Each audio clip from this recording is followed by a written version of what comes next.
Hi, you will have seen this weekend as we've put some posts up on my trip to London.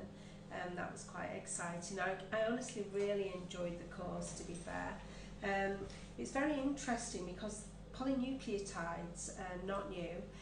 They've been around for many years, since 1986 actually, and they come from salmon and trout, from the gonads of salmon and trout, which is bizarre, isn't it? But they really help with DNA synthesis, so they prevent the degradation of tissue and cells in general. So in the course of the time from 1986 to where we are right now, they've been generally used within medicine and looking at skin, regeneration of leg ulcers and wounds and so on. But they've now been introduced into the aesthetic market. Of course there would be, and there's so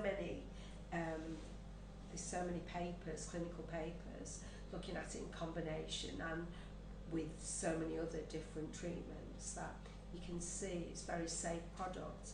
I'm really excited about it, to be fair, and I think this is a new form of regenerative medicine. So we're looking at preventing breakdown of tissue, preventing degradation of cells, and looking at regeneration in so many ways, not just filler.